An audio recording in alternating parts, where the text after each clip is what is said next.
Travel பண்ண மாதிரியா இருக்கு. வாழ்க்கையில பல விஷயங்களை கடந்து வந்திருப்பாங்க. இன்னைக்கு ரொம்ப யதார்த்தமான தலைப்பு. வாழ்க்கையில இந்த தலைப்புக்கு எனக்கு சம்பந்தம் இல்லைன்னு யாரும் சொல்ல முடியாது. எல்லாருக்கும் பொருத்தமான ஒரு தலைப்பு இன்னைக்கு கொடுத்துருக்கோம். வாழ்க்கையில எது மகிழ்ச்சியை தரும்? சொத்து பத்தா சொந்த பந்தமா? சொத்து பத்து தான் சொல்றதுக்கு இந்த 3 பேர், இல்ல சொந்த பந்தம் தான் சொல்றதுக்கு இந்த 3 பேர். ஏன்னா வாழ்க்கையில நம்ம எப்பவுமே பரபரப்பா தான் இருப்போம். சில பேரெல்லாம் பாருங்களேன், எனக்கு டென்ஷனே கிடையாது சார், டென்ஷனே கிடையாது, அப்ப டென்ஷன் ஆயிடும். இன்னும் சில பேர் பாருங்க, வாழ்க்கையில எனக்கு எந்த பிரச்சனையும் கிடையாது சார், எல்லா கடமையும் முடிச்சுட்டேன், எந்த பிரச்சனையும் கிடையாது, அப்ப நம்ம கிட்ட பிரச்சனை பண்றான். இப்படியே பரபரப்பா தெரிஞ்சுட்டு இருக்கிற நேரத்துல இன்னைக்கு உண்மையில எது தேவை? வாழ்க்கையில நம்ம சந்தோஷம், நம்முடைய குடும்ப உறவுகள், நம்ம வாழ்க்கையில மகிழ்ச்சியா இருக்கிறதுக்கு இந்த சொத்து பத்து பணம் வேணுமா அல்லது இந்த பாசம் வேணுமான்னு கேட்டு ஒரு அற்புதமான பட்டிமன்றம். நீங்க இந்த கூட்டத்துல நிறைய பெரியவங்க இருக்கீங்க. நான் ஒரு விஷயத்த சொல்லிட்டு தொடங்கினா நல்லா இருக்கும்னு நினைக்கிறேன். நான் சமீபத்துல நேர்ல பார்த்தேன். சொன்னா நீங்க ஆச்சரியப்படுவீங்க. நான் கண்ணால நேர்ல பார்த்ததுனால சொல்றேன். பொதுவா நம்ம வீட்டுல ஒரு பழக்கம் இருக்கு. இந்த அமாவாசை அன்னைக்கு என்ன பண்ணுவோம்னா, மத்தியானம் படையல் வைப்போம். படையல் வச்சு உடனே நாம சாப்பிட மாட்டோம், பிள்ளைகளுக்கு கொடுக்க மாட்டோம். காக்காவுக்கு சோறு வைப்போம். அது நம்ம பழக்கம், ஐதீகம். பிள்ளைங்க எல்லாம் பசியில கட்டுவோம், காக்காவுக்கு சோறு வைக்கணும். நம்முடைய முன்னோர்கள் அது காக்காவுக்கு வச்சாலும் நம்ம சாப்பிடணும், காலம் கத்துவோம், வந்து துணையாது. ஒரு வழியா காக்காவுக்கு சோறு வச்சுட்டு அப்புறம் நம்ம எல்லாம் சாப்பிடுற பழக்கம் தானே. 6 மாசத்துக்கு முன்னாடி சென்னைக்கு போயிருந்தாங்க. எங்க அக்கா பசங்க அடையாறுல அடுக்குமாடி குடியிருப்புல இருக்கான், 7வது மாடியில இருக்கான். அன்னைக்கு அமாவாசை போன வரைக்கும் எனக்கு தெரியல. மத்தியானம் படையல் எல்லாம் சரி, சாப்பிட போறோம், உட்கார போறாங்க.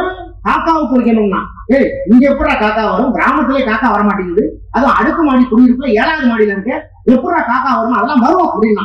கரெக்டா 1 மணிங்க வாசல்ல ஒரு காலிங் சத்தம். கதவை திறந்தா வாசல்ல ஒரு ஆள் நிக்கிறான், கையில கூண்டுக்குள்ள ஒரு காக்கா. இவன் சின்ன தட்டை எடுத்து எல்லாத்தையும் கொஞ்சம் கொஞ்சம் வச்சு கொடுத்தா பாருங்க. அந்த கூண்டை திறந்தா காக்கா ஒரு கொத்து, தொப்பு ஒரு கொத்து 200 ரூபாய் பணம் வாங்கிட்டு போயிட்டான்.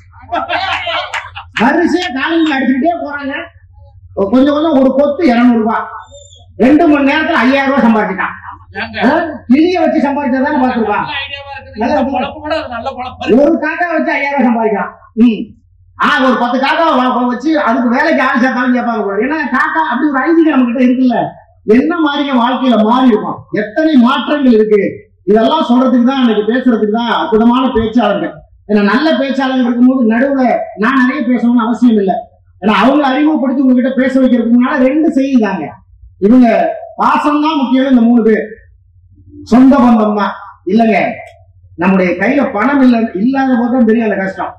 அந்த பணம் தான் வாழ்க்கையில முக்கியம்னு சொல்றதுக்கு இவங்க. நீங்க இவ்வளவு கூடியிருக்கோம், உறவுகளோட கூடியிருக்கோம், ஒரு சந்தோஷம் யோசிச்சு பாருங்க. இந்த ஊர்ல இருந்து எத்தனை ஊர்கள்ல போய் நீங்க தொழில் பண்றீங்க, நிறைய பொருளாதார ரீதியா நிதி கொடுக்குறீங்க. ஆமா, பல ஊர்கள்ல போய் தொழில் பண்றீங்க. ஆனா திருவிழான்னா எல்லாரும் ஒண்ணா வந்துட்டீங்களா இல்லையா? திருவிழா வந்துட்டீங்களா இல்லையா? ஒரு விசேஷம், தீபாவளி பொங்கல்னா எல்லாரும் ஒண்ணு கூடிடுறோமா இல்லையா? உறவுகளுக்கு முக்கியத்துவம் கொடுக்குறாங்க. அந்த சந்தோஷம் தானங்க முக்கியம்னு சொல்றதுக்கு தான் இவங்க. நீங்க ஒண்ணு யோசிச்சு பாருங்க. நம்ம படிச்சதுதான், பாடத்துல படிச்சதுதான்.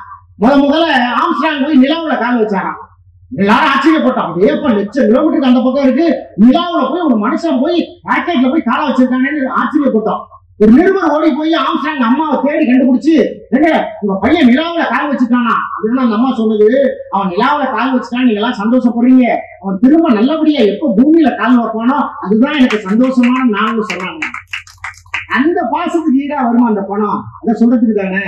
நீங்க அந்த தாய் அப்படி, நீங்க தந்தை தாய், அந்த குடும்ப உறவுகள் இருக்குல்ல, தாய்ங்கிறவன் நிலம் மாறிங்க, தந்தைங்கிறவன் விதை மாதிரி. தாய் நிலம் மாதிரி, தந்தைங்கிறவன் விதை மாதிரி. அது அப்படியே முளைச்சு வரும். அது நாம தான். முளைச்சு வந்த பிறகு ஒரு காத்து நம்ம மேல வீசும். இந்த ஆண்கள் மேல மரமா முளைச்ச பிறகு ஒரு காற்று வீசும். அந்த காற்று சாதாரண காற்று இல்ல, அது சந்தன காற்று. ஆமா, சந்தன காற்று, அப்படி ஒரு காற்று வீசும் நம்ம மேல. அந்த காற்று வீசுற பிறகு என்ன நடக்குதுங்கிறத இவங்க பேச போறாங்க. வாழ்க்கையில இந்த சொந்த உறவுகள்லாம் இன்னைக்கு ஒன்னா இருக்கமாங்க. இன்னைக்கு திருவிழாவில் ஒண்ணு கூடி இருக்கமே தவிர, பல குடும்பத்துல ஒன்னா உட்கார்ந்து ஒரு வேளை சாப்பிடுறாங்க. ஒரு வேளை சாப்பாடு. பையன் சொல்றான், அந்த ஒரு முக்கியமான போனு, சின்ன பையன் அவன் செல்லுல விளையாண்டுட்டு இருக்கான். ஏமா நான் அப்புறம் சாப்பிடுறேன். யாருமே ஒன்னா உட்காந்து காலையில 9 மணிக்கோ இல்ல மதியானம் 1 மணிக்கோ ஒன்னா உட்காந்து சாப்பிடுறாங்க. ஆளுக்கு ஒரு நேரம். என்ன உறவுகள் இருக்குன்னு சொல்றதுக்கு தாங்க இவங்க. ஏன்னா பணம்ங்கிறது பாதாளம் வரைக்கும் பாயுன்னு சொல்லுவாங்க. பணம் 10 செய்யணும் பெரியவங்க சொல்லி வச்சாங்க அப்படின்னா பணத்தோட அருமை. ஏன்னா வள்ளுவரே சொல்லியிருக்காரு 2000 வருஷத்துக்கு முன்னால, அருள் இல்லாருக்கு அவ்வுலகம் இல்லை, ஆனா பொருள் இல்லாருக்கு இவ்வுலகம் இல்லை. செத்த பிறகு அங்க என்ன நடக்குன்னு நமக்கு தெரியாது. ஆனா வாழும் போது இந்த பொருள் தானே முக்கியம். ஏன்னா ஒரு பெரிய உங்களை மாதிரி இந்த வடிவப்பட்டில இருந்து போன ஒருத்தர் சென்னைக்கு போனார். போய் இந்த மாதிரி ஒரு பெரிய மேடையை மெரினா பீச்ல போட்டு இந்த மாதிரி ஒரு மைக்கு பிடிச்சு பேசினார். தமிழ்நாட்டுல யாருக்கிட்ட எல்லாம் பணம் இல்லையோ எல்லாரும் மெரினா பீச்சுக்கு வாங்க, சும்மாதான், வட்டி எல்லாம் இல்ல, யாருக்கிட்ட பணம் இல்லையோ எல்லாருக்கும் நான் பணத்தை தர்றேன், இன்னொன்னு பொட்டி பொட்டியா அடிக்கிறதெல்லாம் பணம் தான், எல்லாரும் வாங்கன்னு ஒரு அனௌன்ஸ் பண்ணார். வாட்ஸ்அப்ல கொடுத்தாரு, பத்திரிகையில கொடுத்தாரு. கூட்டம் பார்த்தா மெரினா பீச்ல எக்கச்சக்கமான கூட்டம், லட்சக்கணக்கான கூட்டம். மறுபடியும் மைக்க பிடிச்சு சொன்னார், கவலையே படாதீங்க, எத்தனை லட்சம் வந்தாலும் எல்லாருக்கும் பணம் தர்றேன், ஆனா தயவு செய்து எல்லாரும் வரிசையில நில்லுங்க அப்படின்னாரு. பார்த்தா மெரினா பீச்ல ஆரம்பிச்ச வரிசை செங்கல்பட்டு வரைக்கும் நிக்குது. அவர் சொன்னார், செங்கல்பட்டு வரைக்கும் இல்ல, பாண்டிச்சேரி வரைக்கும் நின்னாலும் எல்லாருக்கும் பணம் உண்டு. ஆனா என்ன ஒரு கண்டிஷன், முதல்ல நிக்கிறாளுக்கு ₹1, ரெண்டாவது நிக்கிறாளுக்கு ₹2, 10வது நிக்கிறாளுக்கு ₹10, 100வது நிக்கிறாளுக்கு ₹100, லட்சம் நிக்கிறாளுக்கு ₹1,00,000. கூட்டம் கலந்து போச்சு, வாடான வரமாட்டாங்க. ஒருத்தன் பெக்கட்டாங்கிறான், ஒருத்தன் யாரு பிடிச்சி தள்ளி விட்டது, என்ன நடக்குதுங்க, வரமாட்டாங்க. 4 பேர் நின்று பேசிக்கலாம், வாடா நம்ம பஸ் பிடிச்சி செங்கல்பட்டுல இருந்து வருவோம். எது பணங்க, பணம் கையில் உள்ள எட்டனாவ 10 ஊரை எண்ணுவான், அதுல ஒரு சந்தோஷம் இல்லை. பணம் கைக்கு வந்தோடனே ஒரு முகத்துல ஒரு புத்துணர்ச்சி, தேசதாசன் சொல்றாங்க, அது மாதிரி கைக்கு பணம் வந்தோடனே ஒரு மகிழ்ச்சி வந்திருக்காங்க. ஆமா, ஒரு முகம் கூடி பார்க்கணும்ல. என் பையனுக்கு வேலை கிடைச்சிருச்சுன்னு நமக்கு ஒரு சந்தோஷம் வருது, 1,00,000 ரூபாய் சம்பளம்னு ஒரு சந்தோஷம் வருது இல்ல, அந்த சந்தோஷம் தானே வாழ்க்கையில சந்தோஷம். ஏன்னா நான் கேட்கிறேன், உண்மையில பெரிய ஆச்சரியம் தான், இவ்வளவு பெண்கள் வந்து உட்கார்ந்து இருக்கீங்க. என் மனைவி எல்லாம் பார்த்தா ஒரு நாளைக்கு 16 சீரியல் பாக்குறாங்க, 16 சீரியல் பாக்குறாங்க. எந்த டிவிக்கும் கொஞ்சம் வைக்கிறது கிடையாது, எல்லா டிவிலையும் 4 சீரியல் பாக்குறான். நான் ஒரு சீரியல் தான் பாக்குறேன், சாப்பிடும் போது அதுவே புரிஞ்சு தொலைய மாட்டேங்குது. திடீர்னு ஆளகரை மாத்துறாங்க, இவனுக்கு பதில் இவன், அவளுக்கு பதில் அவள், புருஷனை மாத்திரம், பொண்டாட்டியை மாத்திரம், எல்லாரையும் மாத்திரான். அவன் 16 சீரியல் பாக்குறான், எப்படி புரிஞ்சு தொலையுதுன்னே தெரியல. அன்னைக்கு ஒரு 6 மாசத்துக்கு முன்னாடி சென்னைக்கு கூட்டிட்டு போயிட்டு ஒரு பெரிய ஜவுளி கடையில ரங்கநாதன் சீட்ல ஜவுளி எடுத்துக்கிட்டு இருக்கோம். என் முன்னாடி என் கையை சுரண்டுறேன், என்னடிங்க பாருங்க, நம்ம சொந்தக்கார பொண்ணு எடுத்து பார்த்துட்டு பேசாம போறான், இது நம்ம சொந்தக்கார பொண்ணு ஒண்ணு பார்த்துட்டு பேசாம போறான்னு யாரும் பாக்குறேன். அது இந்த செம்பருத்தின்னு ஒரு சீரியல் நடிச்ச பார்வதினு ஒரு கேரக்டருங்க. இந்த டெய்லி டிவில பக்கத்துல பார்த்து சொந்தக்காரின்னு முடிவு பண்ணிட்டான்.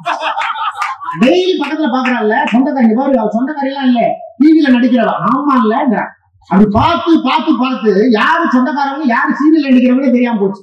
அப்படி உட்கார்ந்து பார்த்து நீங்க குடும்பத்துல எல்லாரும் சரியா உட்கார்ந்து பேச நேரம் கிடைக்கலங்க, ஒன்னா உட்கார்ந்து சாப்பிட நேரம் கிடைக்கலையே எப்படின்னு கேட்கறதுக்கு தான் இவங்க.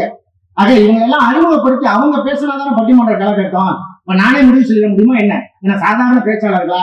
நீங்க தமிழ்நாட்டுல பெரியவங்களுக்கு எல்லாம் தெரியும், ராம் ஜெத்மாலனின்னு ஒரு பெரிய வழக்கறிஞர் டெல்லியில இருப்பார். அவர் என்ன பண்ணுவாருன்னா, தமிழ்நாட்டு கூப்பிடுவாங்க, ஒரு பெரிய கேஸ்ன்னு அவர் தான் வருவார்.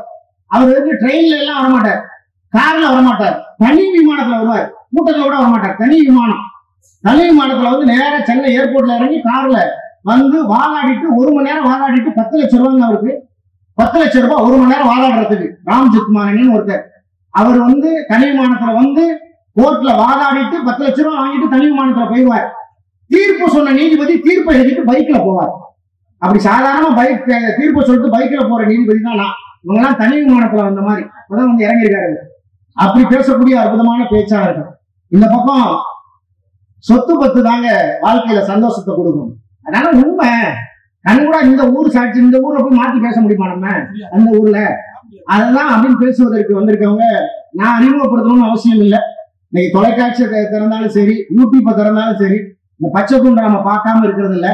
இன்னைக்கு எனக்கு தெரியுங்க, 20 வருஷத்துக்கு முன்னாலே ஒரு தொலைக்காட்சியில அறிமுகமாகி மிகச்சிறந்த எதிர்காலம் இருக்கிறதுன்னு பல பெரியவர்கள், குறிப்பா சாலமன் பாப்பையா போன்ற பெரிய நடுவர்கள் எல்லாம் 20 வருஷத்துக்கு முன்னாலேயே அற்புதமான மிகச்சிறந்த எதிர்காலம் உங்களுக்கு இருக்குன்னு சொல்லப்பட்ட மேடை கோயம்புத்தூர்ல நடந்த அரட்டை அரங்குங்கிற மேடையில கண்டுபிடிக்கப்பட்டோம். அற்புதமான பேச்சாளராக இன்னைக்கு தமிழ்நாடு முழுக்க வளம் வந்து கொண்டிருக்கிற மஞ்சுநாதன் அவர்கள் இங்க வந்திருக்காங்க. நல்ல ஒரு கைத்தொழில் கொடுங்க.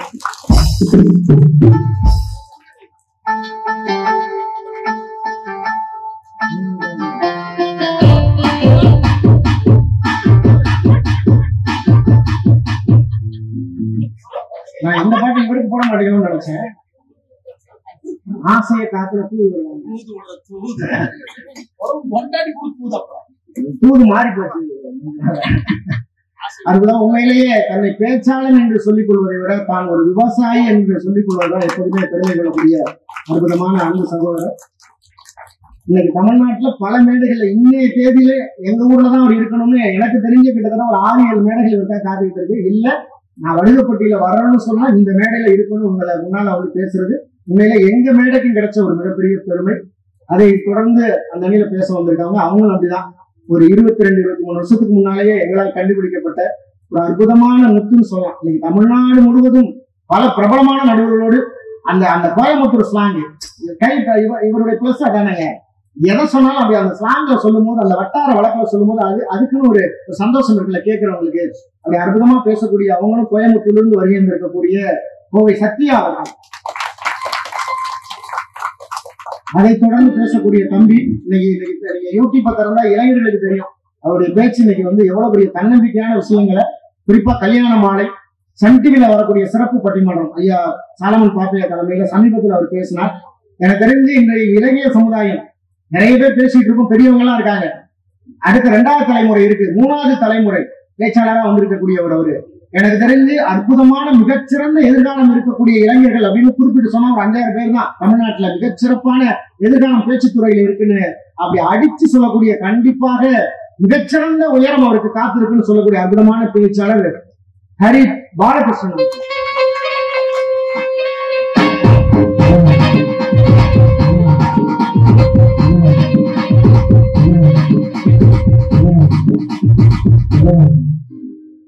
அவர் பேச்சாளர் மட்டும் இல்ல, ஒரு வழக்கறிஞர். சிவகங்கை மாவட்டம் தானே, சிவகங்கை எல்லாருமே ஒரு மாவட்டம். சிவகங்கை, கோயம்புத்தூர், ஈரோடு, நான் தஞ்சாவூர், இந்தம்மா புதுக்கோட்டை, இந்தம்மா ஈரோடு, அரியலூர், மேடையில எல்லாம் ஆளுக்கு ஒரு மாவட்டம். இதெல்லாம் ஒருங்கிணைச்சு கொண்டு வரணும்னு இவரை தவிர வேற யாராலும் முடியாது. தேனி, அது ஈரோடு கொஞ்சம் ஜாஸ்தியா இருக்கு போல இருக்கு. ஆமா, இந்த பக்கம் எல்லாம் சொத்து பத்து தான் சொல்றதுக்கு இவங்க இல்ல அப்படிலாம் முடிவு பண்ணாதீங்க, நாங்க எல்லாம் பேசுறோம் அப்புறம் முடிவு பண்ணலாம் அப்படின்னு சொல்றதுக்கு சொந்த பந்தம் தான் பேசுறதுக்கு இந்த 3 பேர். இன்னைக்கு தமிழ்நாட்டுல பட்டிமன்ற பேச்சாளர்கள் இன்னைக்கு கூடுதலான சிறப்பு இசையோட நிகழ்ச்சி அப்படிங்கிறத மக்கள் விரும்புறாங்க. அந்த இசையோட, ஏன்னா இசை யாருக்கு பிடிக்காது? கடவுளே இசை பிரியதான. ஒரு கடவுள் கையில புல்லாங்குழல் வச்சிருக்காரு, ஒரு கடவுள் வீணை வச்சிருக்கிறாரு, ஒரு கடவுள் என்ன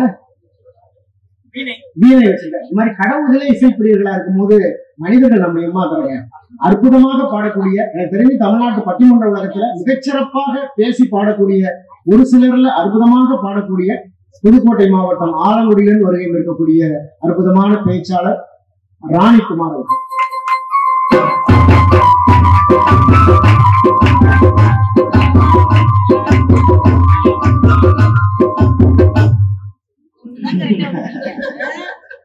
நல்லா இடையில வாட்சிங்கன்னா நம்ம சாப்பிட்டு வந்துடுவோம்.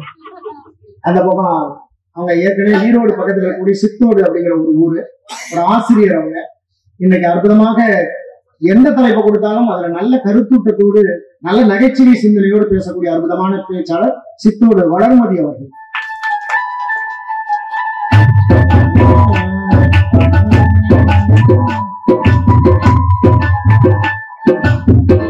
பெரிய எதிர்பார்ப்புல கூட்டுறாங்க. அடுத்த பாட்டு என்னவா இருக்குமோ, அடுத்த ஆளுக்கு என்ன பாட்டா இருக்குமோங்கிற அளவுக்கு எதிர்பார்ப்பு கூட்டுறீங்க. கூட்டிட்டு வந்தவன் நானு, நாங்க நம்ம அண்ணன் போட்டு கொடுத்துருவோம் வாயில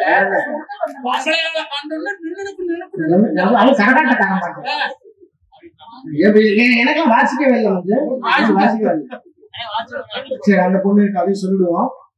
உண்மையிலே இன்றைக்கு இளைய தலைமுறை பேச்சாளர் சொன்ன, இன்றைக்கு அற்புதமாக பேசி வளம் வந்து கொண்டிருக்கக்கூடிய, அவருக்கு சொந்த ஊர்னு பார்த்தா பொள்ளாச்சி தான். நாங்க ஒரு யாவரும் கேள்வின்னு ஒரு நிகழ்ச்சி நடத்தணும் புதிய தொலைக்காட்சியில. அதுல அற்புதமா பேசி அவங்க கல்லூரி படிச்சுட்டு இருந்தாங்க. இன்னைக்கு தமிழ்நாடு முழுவதும் பேசி வளம் வந்து கொண்டிருக்கக்கூடிய, இன்றைக்கு அரியலூர்ல போய் செட்டில் ஆயிட்டாங்க. அரியலூர் சர்மிளா தேவி.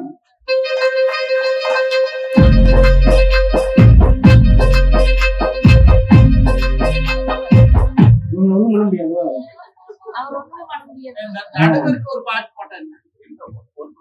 நான் வந்து உட்கார்ந்தாலும் வாசிக்கலாம்ல ஏதாவது.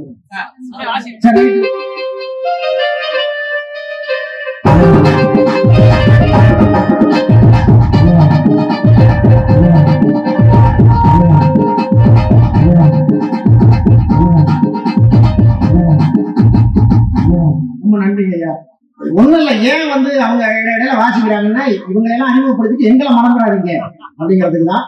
அவங்கள சொல்லிடணும்ல. தேனியில இருந்து வருகை இருக்கக்கூடிய அற்புதமான கீபோர்டு இசைக்கலைஞர் மகேஷ். சாதாரண விஷயம் இல்லைங்க, ஏன்னா அவருக்கும் ஒரு இசை குழு இருக்கு. அதுல வாசிக்கிறதுங்கிறத தாண்டி பட்டிமன்றத்துல நாங்க என்ன பாடுவோம், எப்ப நிறுத்துவோம், எப்ப முடிப்போம் எங்களுக்கே தெரியாது. எல்லா இடத்திலும் சிறப்பான இசை வழங்கி வரக்கூடிய விதமான இசை கலைஞர் அவரு. அதே போல ஈரோட்டிலிருந்து வருகின்றிருக்கக்கூடிய மேடை இசை கலைஞர் செந்தில் அவர்கள்.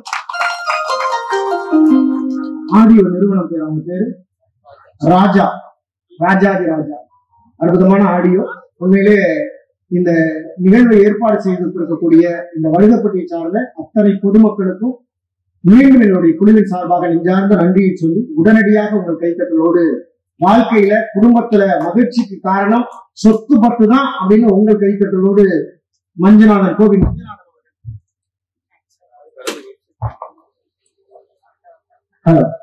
உங்கள் கைத்தட்டலோடு வருகிறார். நல்ல ஒரு கைத்தட்டல் கொடுத்துருக்கீங்க.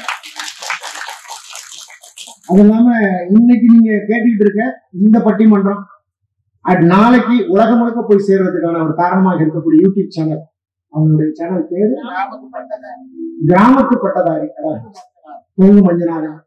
ஒண்ணு இவருடைய சேனல். நீங்க நாளைக்கே போய் பாருங்க. அற்புதமான பல ஊர்களில் நடந்த நல்ல சிறப்பான பட்டிமன்றங்கள்லாம் அதுல பதிவு செய்யறாங்க. அந்த 3 சேனல் வந்திருக்காங்க. விவசாய ஆர்வலர், கிராமத்து பட்டதாரி, கொங்கு மஞ்சுநாதன். அற்புதமான அந்த யூடியூப் சேனலுக்கு ஒரு நல்ல ஒரு கைத்தட்டல் நம்ம கொடுக்கலாம். உங்கள் கைத்தட்டலோடு கொங்கு மஞ்சுநாதன்.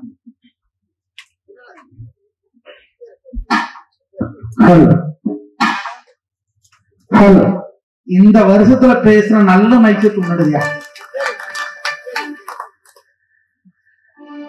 நான் சிவசிவான்னு சிவனவருந்து எல்லோ சிவவாரந்தரணமட்டு மன்னவருந்து எல்லோ பொம்பாரந்தரணமட்டு சரணாந்தரமண்ண வடுகப்பட்டி வீதியிலே தாய காளியம்மா, தாகங்கையம்மா, சாச்சனம்மா, பொம்பா அவன் அண்ணலிட்டபத்து எடுத்து வர முடிச்சு வாக்கு வர முடிச்சு தாய காளி வரத மலையாள விட்டு அந்த மலையாள விட்டு